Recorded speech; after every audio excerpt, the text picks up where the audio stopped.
Hello everyone, I'm a broken robot.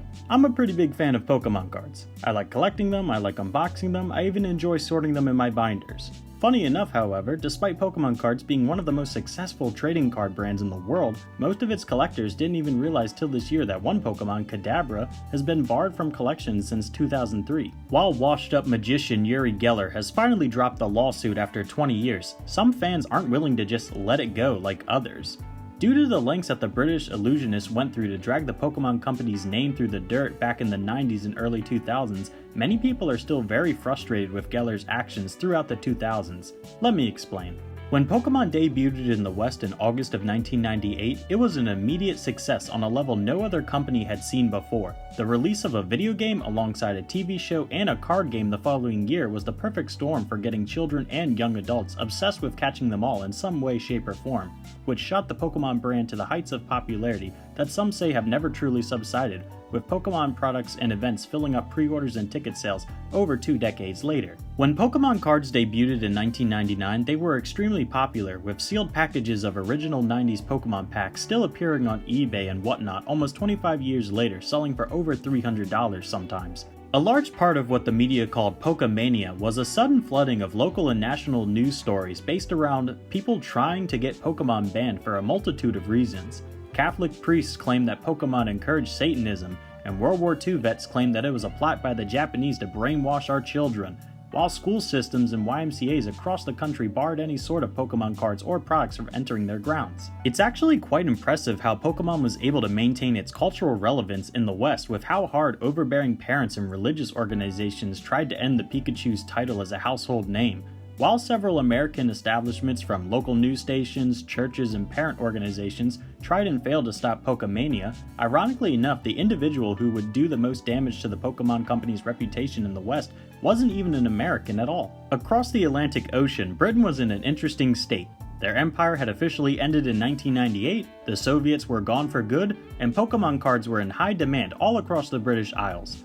While the Pokemon anime wasn't nearly as popular with British children as it was with Americans, luckily the Game Boy title and the trading card game were more than enough to create a smaller, less active Pokemania situation in Britain. While some British celebrities like Tracy Ullman adored Pokemon characters like Pikachu and Growlithe, one British celebrity sought to not just end Pokemania in Britain, but taint the company's image in the West as a whole.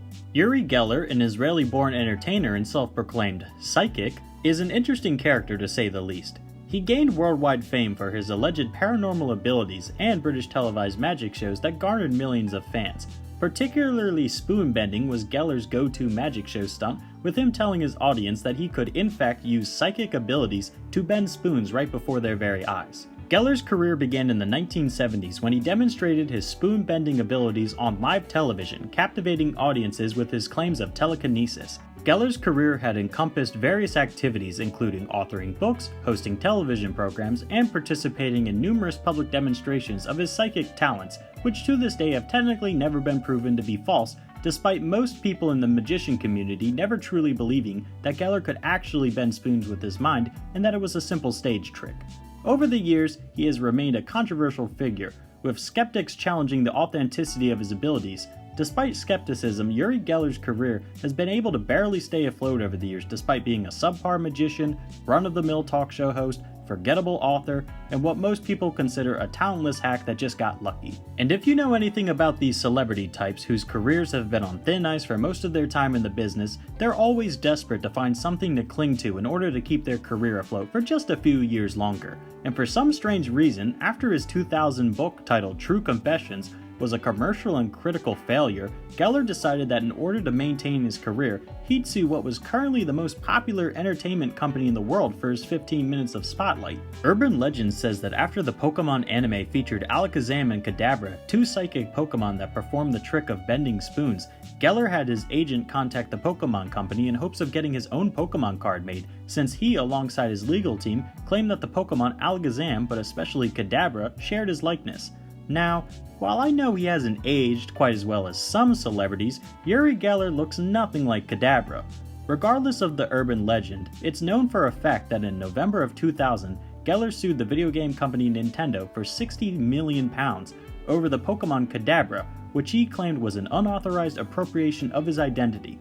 The Pokemon in question had psychic abilities and carried spoons, which Geller's legal team claimed was appropriating Geller's act from the 1970s.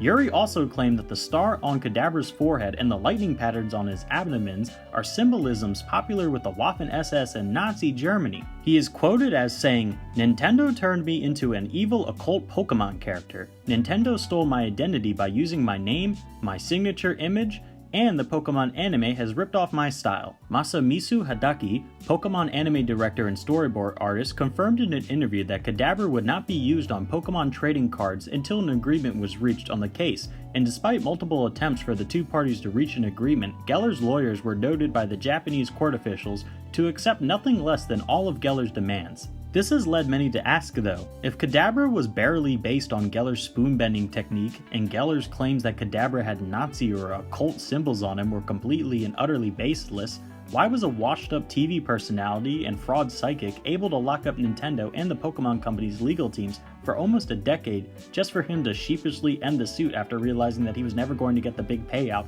or promotion that he desired? What many people don't understand is that in Japan, legal departments handle lawsuits much differently than they do here in the West. While Western companies will hand out checks to anyone who whines loud enough simply due to it being more expensive to fight lawsuits in court versus just letting them go, in Japan it's much different and seen as a personal black mark on a company's image if they have to pay out a lawsuit. In Japan and other Eastern countries, when a large corporation has to pay out, it's a sign of a company's wrongdoing and admittance of guilt. That's why Nintendo and the Pokemon Company were willing to lose thousands of dollars every year on this limbo court case. Ironically enough, despite this legal dispute lasting for over 2 decades, in November of 2020, Geller issued an official apology and agreed to allow cards depicting Kadabra to be printed once again. Despite many members of the Pokemon community thanking Geller for finally allowing Kadabra cards to return for the first time since 2003, other members of the community saw the entire situation as a C-list celebrity taking advantage of a company's corporate integrity in an attempt for financial and career gain. While the smoke may have finally settled between Yuri's legal team and the Pokemon Company's legal team, many including myself won't forgive just how hard Geller tried to shake down the Pokemon Company back in the 90s and 2000s.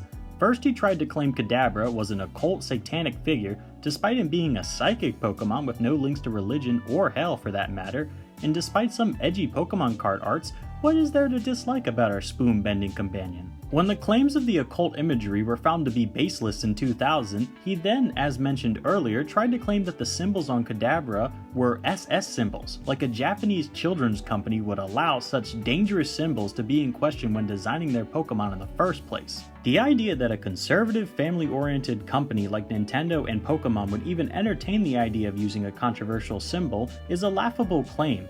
In hindsight, seeing how tight of a grip Nintendo keeps over its properties in order to preserve their image only further proves the skepticism many felt towards these claims back in the day. Uri Geller only sued because he was salty that the Pokemon Company was far more popular than his floundering entertainment career ever was with children, and they also wouldn't give him a career-changing promotion over the simple notion that one of their Pokemon with psychic abilities happened to bend a spoon, a trick magicians have done before Geller famously depicted it on British television in the 1970s, and numerous other stage magicians have shown exactly how Geller does it, and the secret behind what should, in all honesty, be nothing more than a traditional magician's stage trick. In my humble opinion, I think that Geller attempted a simple cash grab and couldn't let it go because the Japanese legal system took his copyright disputes seriously, despite them being built on a foundation of sand. However, despite your opinion on Uri Geller today in 2023, at last we finally have our first Kadabra card in over 20 years, and in honor of such a tremendous moment in the Pokemon TCG history and a final symbolic win for Nintendo, the company celebrated by giving Kadabra a basic, common card, with no alternate arts or unique holo patterns. Kinda feels like a missed opportunity, but I think I speak for most Pokemon fans and card collectors when I say, welcome back to the club, Kadabra. Your time in legal isolation is now over. And with that being said, that is the tale of how a C-list TV star was able to hold a Pokemon hostage for almost 2 decades thanks to a bogus accusation and an ego that simply can't take no for an answer. But what do you guys think? Are you totally over the Geller situation now that our boy Kadabra has returned to the trading card game, or do you find it hard to let it go when Geller compared Pokemon designers to actual Nazis? I hope you all enjoyed the video. Feel free to leave a like, that way I know you guys want more content and you'd be helping me out personally in the YouTube algorithm. Make sure to subscribe so you don't miss my future video essays, game reviews, and commentary videos on whatever topic of the week has piqued my interest. I hope you all have a great day, make sure to catch 'em all and stay cool.